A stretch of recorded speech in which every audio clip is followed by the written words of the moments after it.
DD किसान, बदलते भारत की शान। मौसम खबर के प्रायोजक हैं ट्रॉपिकल एग्रो का टैग स्टैमली। धान सुरक्षित, आप निश्चित।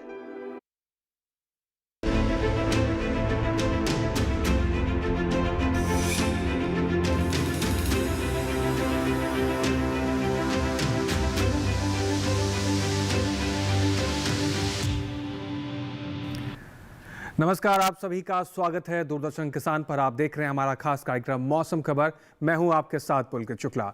मौसम खबर के इस कार्यक्रम में आपको बताते हैं देश भर के तमाम राज्यों में बदलते हुए मौसम का हाल कैसा रहेगा, वायु गुणवत्ता कैसी रहेगी, पर्यटन स्थल पर कैसा रहेगा मौसम, खेती किसानी से जुड़ी हुई कुछ महत्वपूर्ण सलाहें। लेकिन हमेशा की तरह शुरुआत करेंगे 5 बड़ी खबरों से।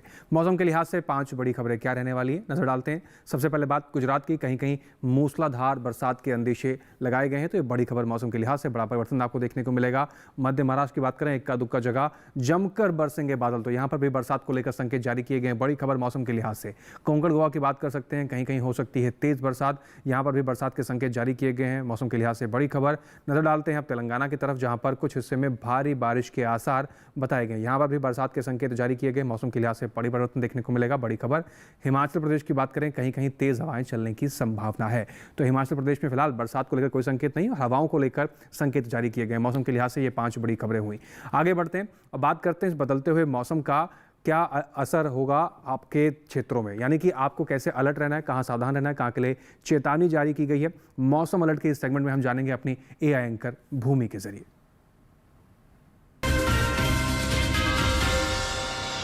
नमस्कार किसान भाइयों और बहनों, आप देख रहे हैं मौसम अलर्ट डीडी किसान पर। मैं हूं आपकी एआई एंकर भूमि। आज हम आपको देश भर में होने वाली मौसम की स्थिति की ताज़ा जानकारी देने जा रहे हैं। उन क्षेत्रों की जानकारी लेते हैं जहां चेतावनी जारी की गई है। गुजरात, कोंकण गोवा, मध्य महाराष्ट्र और तेलंगाना में कहीं कहीं बेहद भारी से भारी बारिश, कहीं कहीं गरज और चमक के साथ तेज हवाएं चल सकती हैं। अब उन क्षेत्रों की जानकारी लेते हैं जहां सतर्क रहें। उत्तराखंड, मध्य प्रदेश, बिहार, पूर्वी राजस्थान, विदर्भ, अरुणाचल प्रदेश, असम, मेघालय, नागालैंड, मणिपुर, मिजोरम, त्रिपुरा, उप हिमालयी, पश्चिम बंगाल, सिक्किम और तटीय कर्नाटक में कहीं कहीं भारी बारिश, कहीं कहीं गरज और चमक के साथ तेज हवाएं चल सकती हैं। अब उन क्षेत्रों की जानकारी लेते हैं जहां नजर बनाए रखें। जम्मू कश्मीर, हिमाचल प्रदेश, ओडिशा, झारखंड, आंध्र प्रदेश, छत्तीसगढ़ और अंडमान निकोबार द्वीप समूह में कहीं कहीं गरज और चमक के साथ तेज हवाएं चल सकती हैं। बाकी सभी राज्यों में फिलहाल कोई विशेष चेतावनी नहीं है। यह थी मौसम की ताजा जानकारी। कृपया सुरक्षित रहें। धन्यवाद। धन्यवाद भूमि। तो अपने क्षेत्र में बदलते हुए मौसम पर नजर बना के रखें, सावधान रहें, सुरक्षित रहें। आगे बढ़ते हैं मौसम खबर में और अब बात करते हैं बदलते हुए मौसम के साथ बरसात को लेकर क्या कुछ संकेत मिल रहे हैं। आने वाले 24 से 48 घंटों में देश के किस हिस्से में ज़्यादा बरसात होगी, कहाँ मध्यम बरसात होगी और कहाँ पर बरसात के कोई संकेत नहीं है, जानेंगे मौसम पूर्व अनुमान के इस सेगमेंट में। मेरे पीछे आप भारत का नक्शा देख रहे हैं। अलग अलग राज्यों को अलग अलग रंगों से दर्शाया जाता है। जान लेते हैं क्या संकेत जारी किए गए हैं। सबसे पहले बात करते हैं लद्दाख, लेह, जम्मू कश्मीर, श्रीनगर, गिलगित के बारे में, जहाँ पर कहीं कहीं बरसात के संकेत जारी किए गए हैं आने वाले 24 से 48 घंटों के लिहाज से। हिमाचल प्रदेश, पंजाब, चंडीगढ़, हरियाणा, दिल्ली की बात करें, यहां पर भी कहीं कहीं बरसात के संकेत हैं। पश्चिमी उत्तर प्रदेश, पूर्वी उत्तर प्रदेश की बात करें, यहां पर भी कहीं कहीं बरसात के संकेत हैं। लेकिन उत्तराखंड की अगर बात करें तो यहां पर अधिकतर जगह बरसात के संकेत जारी किए गए हैं आने वाले 24 से 48 घंटों के भीतर। पूर्वोत्तर हिस्सों की बात करें, सबसे पहले अरुणाचल प्रदेश, नागालैंड, मणिपुर, मिजोरम, त्रिपुरा, कई जगह बरसात के संकेत जारी किए गए हैं आने वाले 24 से 48 घंटों के भीतर। उप हिमालय, पश्चिम बंगाल, सिक्किम हो, बिहार, गांगे पश्चिम बंगाल, उड़ीसा, यहाँ पर भी कई जगह बरसात के संकेत हैं। वहीं झारखंड, असम और मेघालय की बात करें तो अधिकतर जगह बरसात के संकेत जारी किए गए हैं। दक्षिण भारत की बात करते हैं, अंडमान निकोबार, लक्षद्वीप की बात करें, सबसे पहले अधिकतर जगह बरसात के संकेत हैं आने वाले 24 से 48 घंटों के पीछे। तटीय आंध्र प्रदेश, तेलंगाना, भीतरी उत्तर कर्नाटक, भीतरी दक्षिण कर्नाटक, केरल की बात करें, कई जगह बरसात के संकेत हैं। वहीं तटीय कर्नाटक की बात करते हैं तो यहाँ पर अधिकतर जगह बरसात की संकेत हैं। रायलसीमा, तमिलनाडु में कहीं कहीं बरसात के संकेत देखने को मिलेंगे। मैदानी भाग की बात करें, पूर्वी मध्य प्रदेश, पश्चिमी मध्य प्रदेश, विदर्भ, गुजरात, सौराष्ट्र, कच्छ, दमन और दीव, कोंकण गोवा में अधिकतर जगह बरसात के संकेत हैं। मध्य महाराष्ट्र, मराठवाड़ा, छत्तीसगढ़ की बात करें, कई जगह बरसात के संकेत हैं। पूर्वी राजस्थान, पश्चिमी राजस्थान की बात करें, कहीं कहीं बरसात के संकेत यहाँ पर जारी किए गए। माफ कीजिए। तो इस प्रकार से आपको मैदानी भाग में आने वाले 24 से 48 घंटों के भीतर बरसात के आकलन कुछ इस प्रकार से देखने को मिलेंगे। बात करते हैं मौसम की चाल की। यानी पिछले 24 घंटे में कहां पर कैसी बरसात दर्ज की गई है। लद्दाख, लेह, जम्मू कश्मीर, श्रीनगर में कई हिस्सों में बरसात दर्ज की गई है। हिमाचल प्रदेश, पंजाब, चंडीगढ़ में कई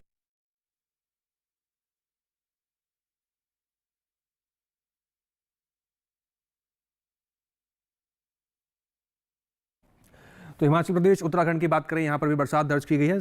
इसके साथ ही कई हिस्सों में बरसात देखने को मिली। पूर्वोत्तर हिस्सों की बात करें, अरुणाचल प्रदेश, असम, नागालैंड, मेघालय, मणिपुर, मिजोरम, त्रिपुरा, कई हिस्सों के अंदर पिछले 24 घंटे के लिहाज से बरसात दर्ज की गई है। उप हिमालय, पश्चिम बंगाल, सिक्किम में बरसात दर्ज की गई है। बिहार, झारखंड, गांगे, पश्चिम बंगाल, उड़ीसा की बात करें तो पिछले 24 घंटे के भीतर यहाँ पर भी अधिकतर जगहों पर बरसात दर्ज की गई है। रुक करते हैं दक्षिण भारत की तरफ। लक्षद्वीप, अंडमान निकोबार की सबसे पहले बात करें तो यहाँ पर कई स्थानों पर बरसात दर्ज की गई पिछले 24 घंटे के भीतर। तेलंगाना, भीतरी उत्तर कर्नाटक, तटीय आंध्र प्रदेश, रायलसीमा, तमिलनाडु, पुडुचेरी, केरल, भीतरी दक्षिण कर्नाटक, तटीय कर्नाटक की बात करें तो दक्षिण भारत के इन तमाम हिस्सों के अंदर आप देख रहे हैं पिछले 24 घंटे के लिहाज से कई जगहों पर बरसात दर्ज की गई है। बात मैदानी भाग की करें तो यहाँ पर भी बरसात देखने को मिली है। छत्तीसगढ़, पूर्वी मध्य प्रदेश, पश्चिमी मध्य प्रदेश के कई जगहों पर बरसात दर्ज की गई पिछले 24 घंटे के भीतर। मराठवाड़ा, मध्य महाराष्ट्र, कोंकण, गोवा, दमन और दीव, गुजरात की बात करें तो यहाँ पर भी कई हिस्सों में बरसात दर्ज की गई। वहीं सौराष्ट्र और कच्छ की बात करें तो यहाँ पर भी पिछले 24 घंटे के लिहाज से कई स्थानों पर बरसात दर्ज की गई है। तो आपने जाना कि देश के तमाम हिस्सों में बरसात को लेकर क्या संकेत रहे, कहाँ पर बरसात दर्ज की गई और आने वाले दिनों में बरसात कहाँ पर देखने को मिलेगी। इसके साथ ही कई और अहम जानकारियाँ हैं मौसम से जुड़ी हुई जो आप तक हम पहुँचाएंगे, लेकिन फिलहाल यहाँ वक्त हो गया एक छोटे से ब्रेक का। आप बने रहें, देखते रहें मौसम खबर।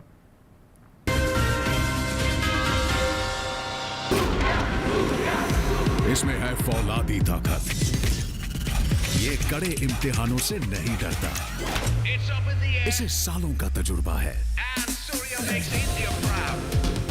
इसलिए मैं भी सूर्या पाइप्स का फैन हूँ। देश की तरक्की के सच्चे साथी। सूर्या है तो भरोसा है। टैक्स टाइमली ये तना छेदक और पत्ता लपेटक को जड़ से मिटाए, कम मात्रा में भी लंबे समय तक। डेढ़ाट और सफेद बालियों पर दे बेहतरीन नियंत्रण। ट्रॉपिकल एग्रो का 3 सक्रिय तत्वों वाला टैक्स टाइमली, धान सुरक्षित, आप निश्चिंत। कम समय में ज्यादा मुनाफा, बस एक क्लिक में, कमाल है। अनजान लिंक्स पर क्लिक मत कीजिए। आरबीआई कहता है जानकार बनिए, सतर्क रहिए। ब्रेक के बाद एक बार फिर से आप सभी का स्वागत। आप देख रहे हैं मौसम खबर। आगे बढ़ते हैं मौसम खबर में और अब बात करते हैं बदलते हुए मौसम के साथ देश के तमाम हिस्सों के अंदर बदलते हुए तापमान की क्या स्थिति है, यानी बदलते हुए मौसम का असर तापमान पर कितना पड़ा है, इसके बारे में हम जानेंगे इस सेगमेंट में। तो शुरुआत करते हैं और जानते हैं तापमान का हाल। अधिकतम और न्यूनतम तापमान की स्थिति देश के तमाम हिस्सों में किस प्रकार से दर्ज की गई है। सबसे पहले बात अधिकतम तापमान की करते हैं। पूर्वी उत्तर प्रदेश और बिहार की बात करें, अधिकतम तापमान 1 से 3 डिग्री सेल्सियस सामान्य से ज़्यादा की स्थिति में अधिकतम तापमान दर्ज किया गया। अधिकतम तापमान का हाल अधिकतम सामान्य से ज़्यादा यहाँ पर देखने को मिला है। इसके साथ ही नागालैंड, मणिपुर, मिजोरम, त्रिपुरा की बात करें तो पूर्वोत्तर के इन हिस्सों में भी अधिकतम तापमान 3 से 5 डिग्री सेल्सियस सामान्य से ज़्यादा की स्थिति में दर्ज किया गया। इसी प्रकार से अरुणाचल प्रदेश, असम और मेघालय की बात करें, अधिकतम तापमान की स्थिति यहाँ पर भी 5 डिग्री सेल्सियस सामान्य से ज़्यादा की स्थिति में दर्ज की गई। तो देश के तमाम हिस्सों में अधिकतम तापमान सामान्य से ज़्यादा देखने को मिला। गुजरात, सौराष्ट्र, कच्छ की बात करें, अधिकतम तापमान की स्थिति यहाँ पर 3 से 5 डिग्री सेल्सियस सामान्य से ज़्यादा की स्थिति में दर्ज की गई है। तो यहाँ पर भी अधिकतम तापमान सामान्य से ज़्यादा देखने को मिला। पश्चिमी राजस्थान, पूर्वी राजस्थान और बात करें पश्चिमी मध्य प्रदेश की तो यहाँ पर आप देख रहे हैं अधिकतम तापमान की स्थिति 3 से 5 डिग्री सेल्सियस सामान्य से ज़्यादा की दर्ज की गई। अधिकतम तापमान इस प्रकार से यहाँ पर देखने को मिला। छत्तीसगढ़ और विदर्भ की बात कर लेते हैं तो यहाँ पर भी आप देख रहे हैं अधिकतम तापमान की जो स्थिति रही वो 3 से 5 डिग्री सेल्सियस सामान्य से ज़्यादा की दर्ज की गई। अधिकतम तापमान यहाँ पर भी सामान्य से ज़्यादा दर्ज किया गया। पश्चिमी राजस्थान के बीकानेर में देश का सबसे अधिक तापमान दर्ज किया गया है। 40.1 डिग्री सेल्सियस के साथ देश का सबसे अधिक तापमान बीकानेर में दर्ज किया गया। इसके साथ ही न्यूनतम तापमान की बात कर लेते हैं। बात करें हिमाचल प्रदेश में तो न्यूनतम तापमान हिमाचल प्रदेश के भीतर 5 डिग्री सेल्सियस सामान्य से ज़्यादा की स्थिति में दर्ज किया गया। न्यूनतम तापमान में भी बदलाव देखने को मिला और सामान्य से ज़्यादा की स्थिति में देखने को मिल रहा है। बात करें पश्चिमी राजस्थान, पूर्वी राजस्थान और साथ ही साथ बात कर लेते हैं हरियाणा और दिल्ली की तो यहाँ पर भी न्यूनतम तापमान की जो स्थिति रही वो 1 से 3 डिग्री सेल्सियस सामान्य से ज़्यादा की स्थिति में दर्ज की गई है। उप हिमालय, पश्चिम बंगाल, सिक्किम, बिहार और उड़ीसा की बात करते हैं, न्यूनतम तापमान यहाँ पर 3 से 5 डिग्री सेल्सियस सामान्य से ज़्यादा की स्थिति में दर्ज किया गया। बात करते हैं कच्छ और सौराष्ट्र की स्थिति को लेकर, तो यहाँ पर भी आप देख रहे हैं न्यूनतम तापमान 5 डिग्री सेल्सियस सामान्य से ज़्यादा की स्थिति में दर्ज किया गया है। गुजरात की बात करते हैं तो न्यूनतम तापमान गुजरात में 3 से 5 डिग्री सेल्सियस सामान्य से ज़्यादा की स्थिति में दर्ज किया गया। न्यूनतम तापमान देश के तमाम हिस्सों में सामान्य से ज़्यादा की स्थिति में दर्ज किया जा रहा है। पश्चिमी उत्तर प्रदेश, पश्चिमी मध्य प्रदेश और पश्चिमी मध्य प्रदेश के साथ पूर्वी मध्य प्रदेश की बात करें तो यहाँ पर न्यूनतम तापमान जो रहा वो 5 डिग्री सेल्सियस सामान्य से ज़्यादा की स्थिति में दर्ज किया गया है। बात करें दक्षिण भारत में, जहाँ पर भीतरी उत्तर कर्नाटक के गडक की बात करें, देश का सबसे कम तापमान यहाँ दर्ज किया गया 16.2 डिग्री सेल्सियस के साथ सबसे कम तापमान गडक में देखने को मिला। इसके साथ ही देश के बाकी बचे हुए हिस्सों में तापमान की स्थिति कैसी दर्ज की गई है, आइए एक नज़र उस पर भी डाल लेते हैं।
तो जाना हमने बदलते हुए मौसम के साथ बदलते हुए तापमान की स्थिति इस समय देश के तमाम हिस्सों में किस प्रकार से दर्ज की जा रही है। इसके अलावा भी मौसम से जुड़ी कुछ और अहम जानकारी आपको बताएंगे और साथ ही आपको बताएंगे इस समय मौसम के हिसाब से आपको खेती किसानी के किन तरीकों में कैसे बदलाव करना है। लेकिन फिलहाल यहाँ वक्त हो गया एक छोटे से ब्रेक का। आप बने रहें, देखते रहें मौसम खबर।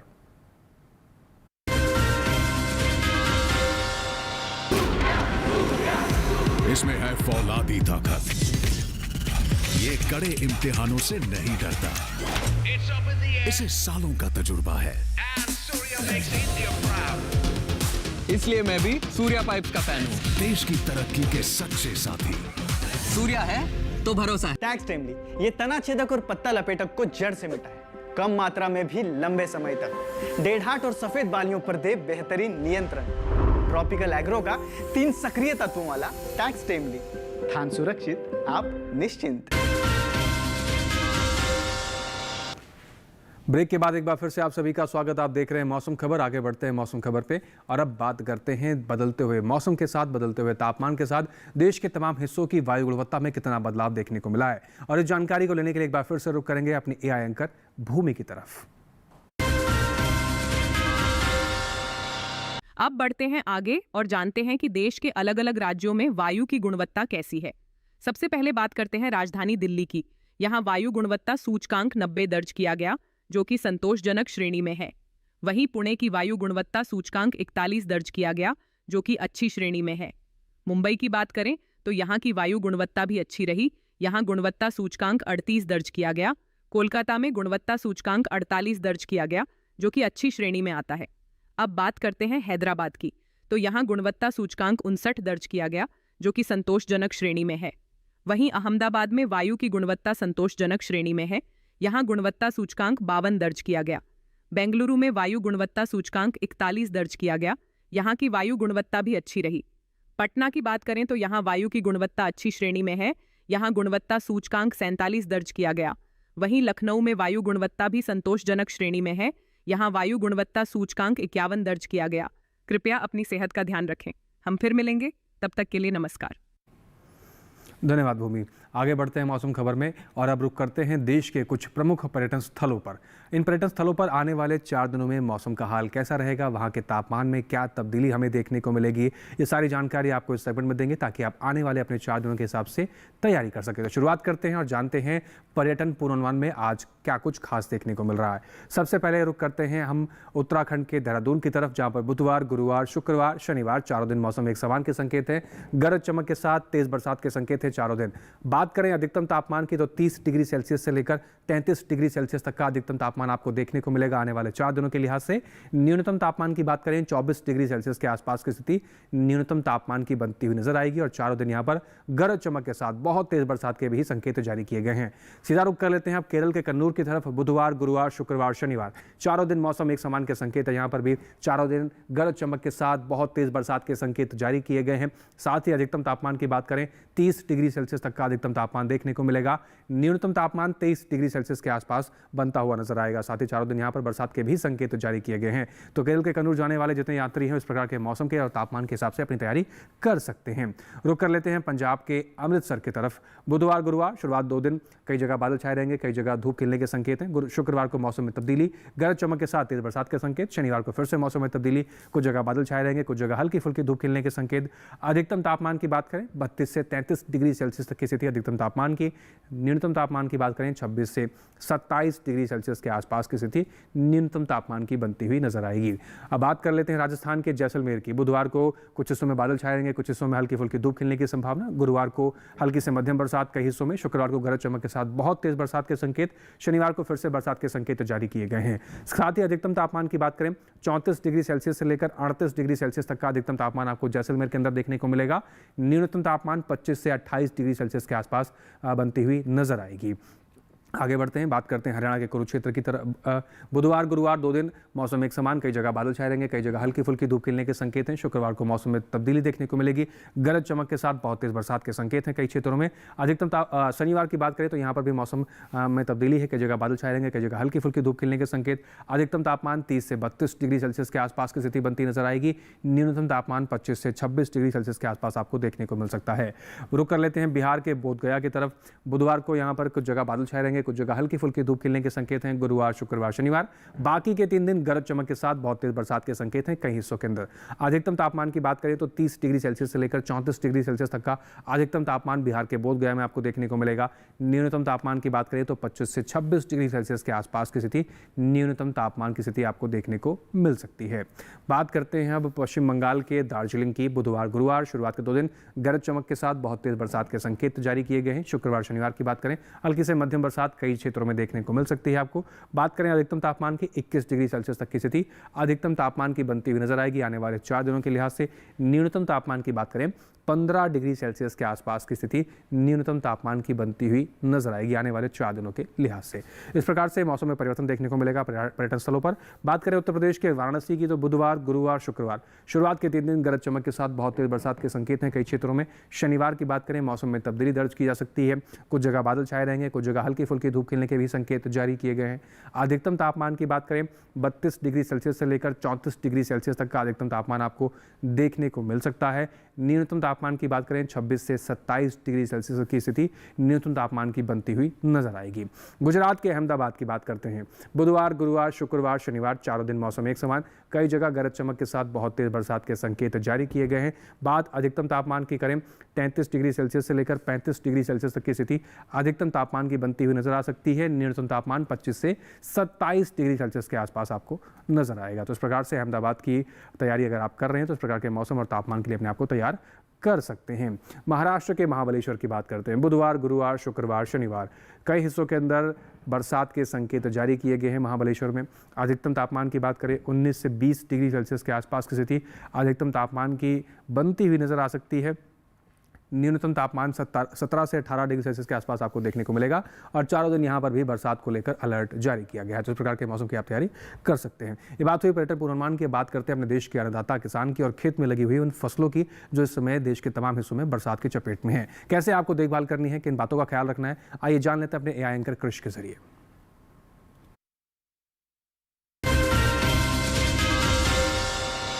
नमस्कार, आप देख रहे हैं डीडी किसान। मैं हूं एआई कृष और आज हम भारत के विभिन्न राज्यों में होने वाली खेती किसानी से संबंधित सलाहों के बारे में पूरी जानकारी देंगे। मौसम को ध्यान में रखते हुए जम्मू कश्मीर के उपोष्ण कटिबंधीय क्षेत्र में भारी वर्षा की संभावना को देखते हुए धान के खेतों में फिलहाल सिंचाई न करें।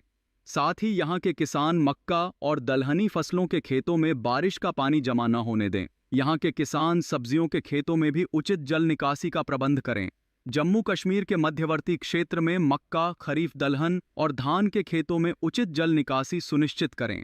जम्मू कश्मीर के मध्यवर्ती इलाकों में सब्जियों के छोटे पौधों को सहारा प्रदान करें। जम्मू कश्मीर के घाटी शीतोष्ण क्षेत्र में धान के खेतों में पानी की एक पतली परत बनाकर रखें। साथ ही यहाँ के किसान मक्का और दलहनी फसलों के खेतों में उचित जल निकासी बनाएं। बात करें हिमाचल प्रदेश की तो यहाँ के मध्य पर्वतीय उप आर्द्र क्षेत्र में अदरक और हल्दी खेतों में उचित जल निकासी बनाए रखें। साथ ही यहाँ के किसान पक चुके टमाटर, शिमला मिर्च और बैंगन की तुड़ाई कर लें। साथ ही प्राप्त उपज को सुरक्षित स्थान पर भंडारित करें। बात करें उत्तराखंड की तो यहाँ के भाबर और तराई क्षेत्रों में पहले से बोई गई मूंग, उड़द और गन्ने के खेतों में उचित जल निकासी बनाएं। साथ ही यहाँ के किसान मूंगफली, तिल और सब्जियों के खेतों में भी उचित जल निकासी का सुनिश्चित करें। पहाड़ी क्षेत्रों में पके टमाटर और बैंगन की तुरंत तुड़ाई शुरू कर दें। उत्तराखंड के किसान टमाटर के पौधे को सहारा देकर सीधा रखें। साथ ही यहाँ के किसान अदरक के खेतों में जल निकासी की प्रबंध करें। बारिश की संभावना को देखते हुए उत्तराखंड के उप आर्द्र उपोष्ण कटिबंधीय क्षेत्रों में मूंग की बुवाई फिलहाल न करें। यहाँ के किसान बाजरा, रागी और पहले से बोई गई मूंग की फसलों से अतिरिक्त पानी की निकासी सुनिश्चित करें। वहीं पंजाब के पश्चिमी इलाकों में खरीफ प्याज की बुवाई कर लें। साथ ही पंजाब के पश्चिमी क्षेत्रों में फूल गोभी की अगेती किस्मों की रोपाई कर लें। इसी तरह कृषि और किसानों से जुड़ी हर महत्वपूर्ण जानकारी के लिए हमारे साथ जुड़े रहिए और देखते रहिए डीडी किसान। धन्यवाद। धन्यवाद कृष। आगे बढ़ते हैं और अब बात करते हैं वैज्ञानिक दृष्टिकोण से देश के तमाम हिस्सों में खेती किसानी के तहत आपकी फसलों की देखभाल किस प्रकार से करनी चाहिए और कौन से तरीके अपनाकर आप उचित देखभाल कर सकते हैं। आइए जानकारी ले लेते हैं भारत मौसम विज्ञान विभाग पुणे की वैज्ञानिक डॉक्टर जया धामी परिहार से। तेलंगाना के उत्तरी तेलंगाना क्षेत्र में धान, कपास, मक्का, सोयाबीन, अरहर, हल्दी और सब्जियों के खेतों से अतिरिक्त जल की निकासी करें। महाराष्ट्र के कोंकण क्षेत्र में प्रतिरोपी धान के खेतों में अतिरिक्त जल की निकासी करें तथा 3 से 5 सेंटीमीटर तक जल स्तर बनाए रखें। रागी, हल्दी, मूंगफली एवं बागानों से अतिरिक्त जल की निकासी करें। मध्य महाराष्ट्र के घाट क्षेत्र में प्रतिरोपी धान के खेतों से अतिरिक्त जल की निकासी करें तथा 2 से 3 सेंटीमीटर तक जल स्तर बनाए रखें। कोल्हापुर और सतारा जिले में मक्का, मूंगफली, सोयाबीन, सब्जियों तथा बागानों से अतिरिक्त जल निकासी की उचित व्यवस्था बनाए रखें। मराठवाड़ा के ज्वार, बाजरा, अरहर, सोयाबीन, कपास एवं हल्दी के खेतों में अतिरिक्त जल की निकासी करें। विदर्भ में धान, कपास, सोयाबीन एवं अरहर के खेतों से अतिरिक्त जल निकासी की व्यवस्था करें। पूर्वी विदर्भ में प्रतिरोपी धान के खेतों में 2 से 5 सेंटीमीटर तक जल स्तर बनाए रखें। दक्षिणी गुजरात में धान, कपास, गन्ना, अरहर, सब्जियों और कंद फसलों के खेतों से अतिरिक्त पानी की निकासी करें। उत्तर सौराष्ट्र में मूंगफली, कपास और तिल के खेतों से, दक्षिणी सौराष्ट्र में मूंगफली, कपास, सोयाबीन, उड़द, मूंग, तिल और अरहर के खेतों से तथा भाल और तटीय क्षेत्र में धान, कपास, मूंग, उड़द, अरहर, बाजरा और सब्जियों के खेतों से अतिरिक्त वर्षा जल की निकासी करें। छत्तीसगढ़ के बस्तर पठार क्षेत्र में खरीफ मक्का, धान, लघु अनाज, दालों और सब्जियों के खेतों से अतिरिक्त जल की निकासी हेतु उचित व्यवस्था बनाए रखें। मध्य प्रदेश के सतपुड़ा पठार क्षेत्र में मक्का, सोयाबीन, कपास और सब्जियों के खेतों में, मालवा पठार क्षेत्र में सोयाबीन, मक्का और सब्जियों के खेतों में तथा मध्य नर्मदा घाटी क्षेत्र में धान, सोयाबीन, मक्का, गन्ना और सब्जियों के खेतों में जल निकासी की उचित व्यवस्था बनाए रखें। तो किसान भाई बताई गई सभी बातों के हिसाब से अपनी खेती किसानी में परिवर्तन करें, अच्छी खासी देखभाल करेंगे, अच्छा खासा मुनाफा आप ले पाएंगे। आगे बढ़ते हैं, बात करते हैं आज की फसल की। सही समय पर सही फसल का चुनाव करना बेहद आवश्यक होता है खेती किसानी के दृष्टिकोण से। और इसके साथ ही अगर बात करें मक्के के जो बाल स्वरूप होते हैं यानी कि बेबी कॉर्न की खेती किसान भाई करेंगे तो न केवल अच्छा मुनाफा लेंगे बल्कि अपने पशु धन के लिए भी आप अच्छे कैसे चारे की व्यवस्था कर सकते हैं। तो बेबी कॉर्न खेती कैसे कर सकते हैं आप, कैसे अच्छा खासा मुनाफा ले सकते हैं, ये देखते हैं रिपोर्ट के जरिए।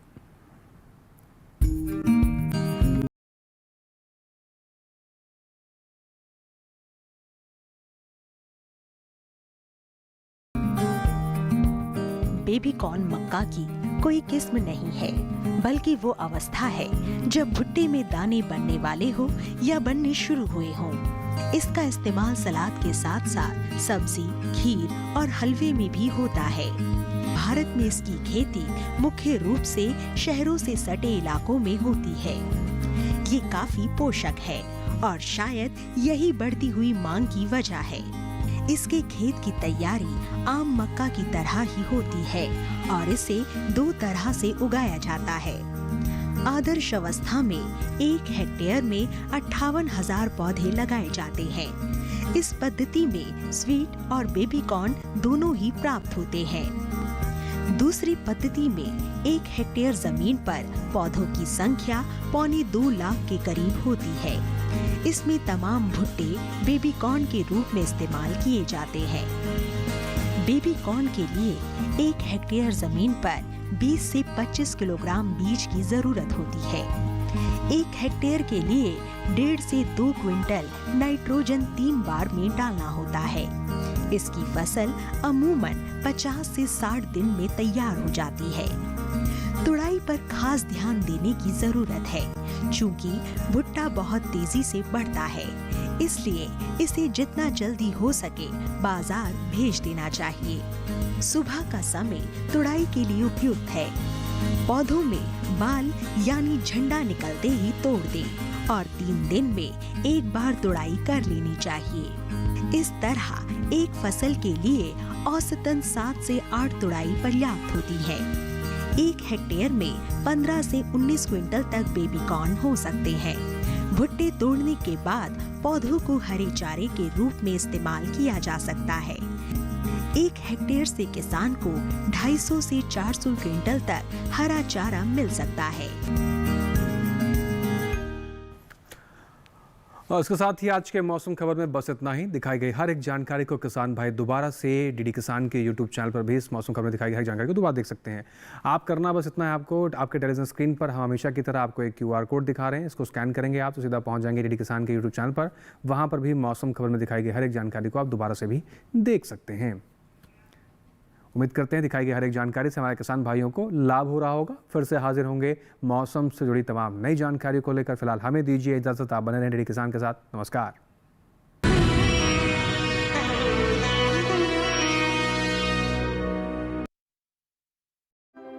मौसम